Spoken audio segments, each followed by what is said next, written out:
Welcome back to my channel blog with Papri চ্যানেলে তোমাদেরকে অনেক স্বাগত জানিয়ে আমি ভিডিওটা স্টার্ট করছি। আশা করছি তোমরা ভালো আছো, সুস্থ আছো, আর আমিও ভালো আছি, একটু সুস্থ আছি আগের থেকে। তো আজকে সকাল থেকে ব্লগটা স্টার্ট করতে পারিনি, এখন বাজে হচ্ছে 11:30। তো এখন থেকে আমি ব্লগটা স্টার্ট করছি। আশা করছি তোমাদের ব্লগটা ভালো লাগবে, অবশ্যই দেখতে থাকো আর কমেন্ট করো, আর চ্যানেলটা কিন্তু সাবস্ক্রাইব করে দিও। সকাল থেকে একটু চাপের মধ্যে ছিলাম, যার জন্য 11:30 বেজে গেল আমার ব্লগটা হচ্ছে সেট করতে, মানে একদম স্টার্টিং করতে না আমার এতটা লেট হয়ে গেল। আসল কথা অনেকগুলো সকাল থেকে কাজ ছিল, যেহেতু মাসের শেষের দিকে কিছু টুকটাক মুদি সদাই বাকি ছিল, তারপরে রেশন সবগুলো বাকি ছিল। ওই সব কাজগুলো সামলে তারপরে ছেলেকে স্কুলে দিয়ে আসলাম, স্কুলে রেডি করিয়ে স্কুলে পৌঁছে এখন বাজে 11:30 থেকেই এই জন্য ব্লগটা স্টার্ট করলাম। তো ভাবছি এখন থেকেই তোমাদের সাথে স্টার্ট করে সব কিছু শেয়ার করতে থাকবো। সব কাজের মধ্যে আরও একটা বড় কাজ হচ্ছে আমার ছেলেকে স্কুল দিয়ে আসা। যেদিনকে ছেলেকে স্কুল দিয়ে আসা থাকে সেদিনকে এতটাই চাপের মধ্যে থাকি যে সকাল থেকে তোমাদের আর কি বলবো। সকালবেলা ঘুম থেকে উঠে বাসি কাজকর্ম সেরে, নিজেদের টুকটাক কাজকর্ম সেরে, বাকি ঘরের কিছু কেনাকাটা জিনিসপত্র, মুদিখানার জিনিসপত্র বাকি ছিল সেইগুলো নিয়ে আসলাম। তারপরে চলে এসেছি হচ্ছে তৈরি হতে। ছেলেকে এখন তৈরি করে নিয়ে যাব হচ্ছে ছেলেকে স্কুলে। তার মধ্যে আমি থাইরয়েডের ওষুধটা খেয়ে নিচ্ছি। আসল কথা সকাল থেকে না একদম ভুলে যাই ওষুধটা খেতে, আর বিগত 3 থেকে 4 দিন ধরে আমার এই ওষুধ না খাওয়ার জন্য হয়ে যায় তারপরে বড় একটা সমস্যা। কন্টিনিউ মাথা ঘুরতেই থাকে, এই করে করে প্রায় যেন 7 থেকে 8 দিন ধরে আমি ওষুধ খাইনি।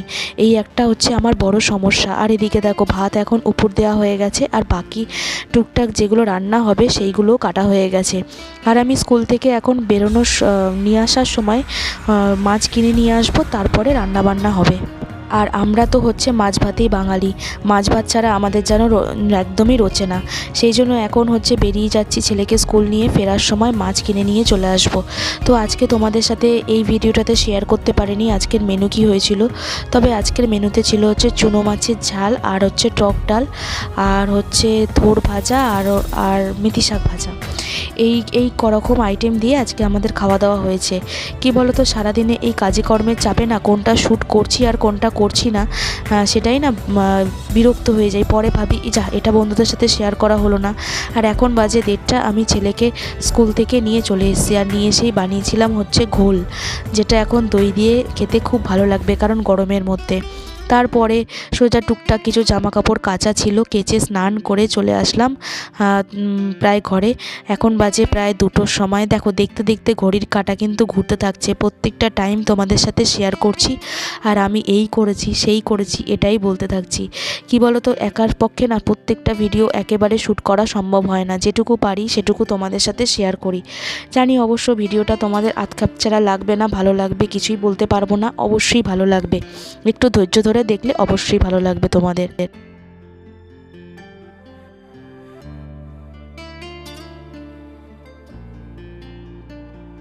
আর তার মধ্যে আমার একটা নতুন ব্যায়াম শুরু হয়েছে। কি বলো তো, আমার স্কিনে না এই রোদের জন্য এমন একটা স্পট হচ্ছে। আমি ডক্টর দেখিয়েছিলাম, ডক্টর কিছু হচ্ছে সাজেস্ট করেছে মেডিসিন যেগুলো লাগানোর জন্য, এখন হচ্ছে সেইগুলোই লাগিয়ে নিচ্ছি। এই আমার প্রত্যেক দিনের একটা বড় কাজ, সকালে একবার আর রাত্রে একবার হচ্ছে এই মেডিসিনটা লাগানো। আর এত বিরক্তি লাগে না জানো, মুখের মধ্যে কোনো কিছু পিম্পলস কিংবা স্কিনের কোনো ডিজিজ হলে না খুব সমস্যা লাগে, আর দেখতেও খুব একটা ভালো লাগে না।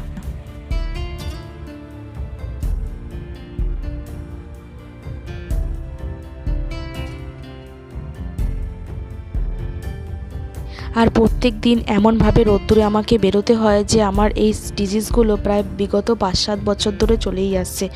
ডক্টর যখনই যাই তখনই বলে মাথায় তেল লাগাবেন না, আর তার সাথে হচ্ছে রোদ্দুরে যখন বেরোবেন মুখটা ভালো করে ঢেকে সানস্ক্রিন ইউজ করে বেরোবেন। কিন্তু কি বলো তো, সবসময় না সানস্ক্রিন তো ইউজ করাই হয়, কিন্তু যখন তাড়াহুড়ো থাকে, স্কুলের টাইমটা পেরিয়ে যায়, তখন মনে হয় যেন যত তাড়াতাড়ি স্কুলে পৌঁছানো যায়, তখন যে নিজের মতো করে মুখটা ঢাকবো সেটার আর সময় পাই না। তো এখন তোমাদের সাথে কাজ করতে করতে নিজের কিছুটা কেয়ার করা হয়েও গেল সারাদিনের নামে। এরপরে কখন যে নিজের মুখটা আয়নায় আবার দেখব ভগবানই জানে। তো এখন পুরোপুরি রেডি, আর কদিন ধরে ভাবছি যে পার্লারে যাব, যাওয়া হচ্ছে না। আর এদিকে ছেলেও এদিকে শুয়ে রয়েছে। তো দেখো আবার আসছি কিছুক্ষণ পর তোমাদের সাথে।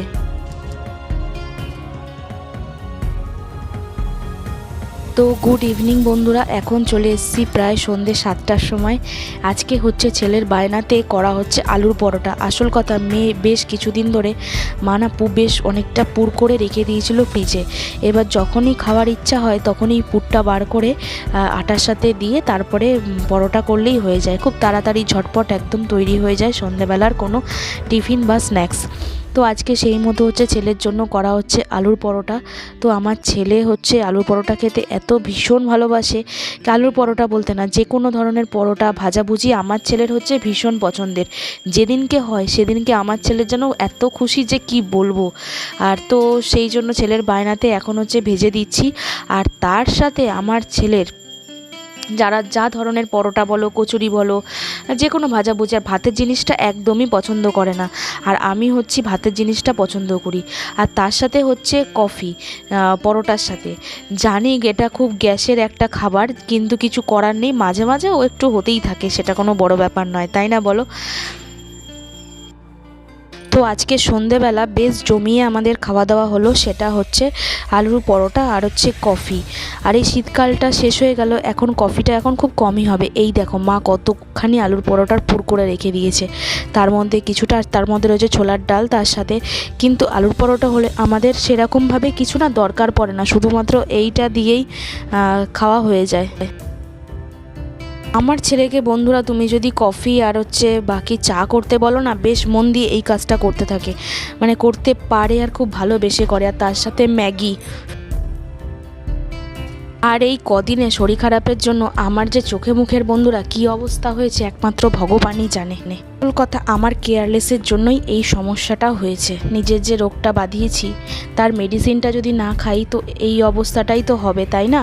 তো এখন ছেলের সাথে কথা বলে নিচ্ছি যে তুই যে এতগুলো পুরো রান্নাঘরটা নোংরা করলি, তার পরিষ্কারটা এখন কে করবে? সেটা তো আমাকেই করতে হবে। আমার ছেলে বলছে আমি করে দেবো, কোনো অসুবিধা নেই। আমি বলছি তুই করবি, তুই তো কিছুই করিস না, বাকি শুধু খাওয়ার হয় বানিয়ে নিয়ে খেয়ে দিয়ে চলে যাবি, কিন্তু তারপরে কিচেনটা যে নোংরা হয়ে থাকবে সেটা তো আমাকেই পরিষ্কার করতে হবে, সেটা তো তুই আর পরিষ্কার করবি না। ভবিষ্যতের চালা তুমি চালা, ভবিষ্যতের চালা আমার ছেলে, ভবিষ্যতের চালা।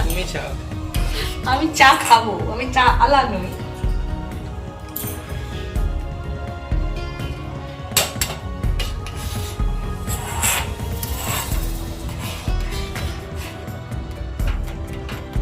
চিনি তো দিলাম না, আমি কি করে জানবো?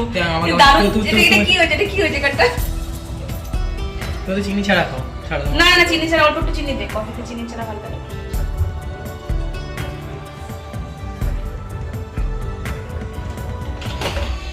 আজ স্বয়ং ভগবানকে আমি পেলাম। আমার ঘরে আজকে আসলো হচ্ছে প্রেমানন্দ মহারাজ।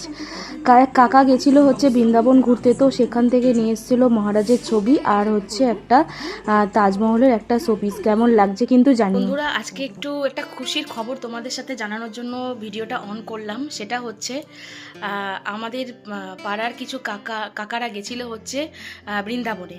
তো ওইখানে গিয়ে আমার বহুদিনের ইচ্ছা ছিল বৃন্দাবন যাব, কিন্তু আমার কপালে এখনও সেটা আসেনি। জানি না সেই সৌভাগ্য আমার হবে নাকি না, আমি যেতে পারবো নাকি, কিছুই আমি জানি না। তবে ইচ্ছা আছে যাওয়ার, কবে সেটা যখন ভগবান রাধারানী টানবেন তখন আমি যাব। কিন্তু ওরা ঘুরতে গিয়ে আমার জন্য এত সুন্দর একটা জিনিস এনে দেবে, স্বয়ং ভগবানকেই আমার হাতে এসে দেবে, যে সেটা আমি ভাবতেও পারিনি। আমি তো রাধাকৃষ্ণের ফটো আমার বাড়িতে আছে, কিন্তু প্রেমানন্দ মহারাজজির ফটো আমার কাছে ছিল না। আমি যে আজকে এই দিনে যে মহারাজজির ফটো যে আমি পেয়েছি, আমার যে কী সৌভাগ্য, একমাত্র হচ্ছে রাধারানীর কৃপাতেই আমি হয়তো পেলাম। তো সেই জন্য ভাবলাম তোমাদের সাথে ক্যামেরা একবার অন করে আমি আমার মানে অনুভূতিটা তোমাদের সাথে একবার শেয়ার করি। তো সেটাই শেয়ার করলাম, আর কি কি দেখালাম তোমাদের সাথে দিয়েছে। আর সবথেকে বেশি আমি খুশি হয়েছি হচ্ছে প্রেমানন্দ মহারাজকে পেয়ে, যে আমি ওনার ছবি আমি আমার ঘরে রাখতে পারবো। এটাই হচ্ছে সবথেকে বড় আমার কাছে আজকের দিনে পাওয়া। আমি বৃন্দাবন না গিয়েও আমি ওনাকে পেলাম, মানে এত যে আনন্দ হচ্ছে যে কিভাবে তোমাদেরকে কি বলে আমি বোঝাতে পারবো না। চলো আবার পরে আসছি। তো আমি এখন খাচ্ছি হচ্ছে কফি। তো দেখেছো আমার ছেলে হচ্ছে কফিটা বানাচ্ছিল, তো এখন হচ্ছে কফিটা খাচ্ছি, খেয়ে তারপরে আবার তোমাদের সামনাসামনি আসবো।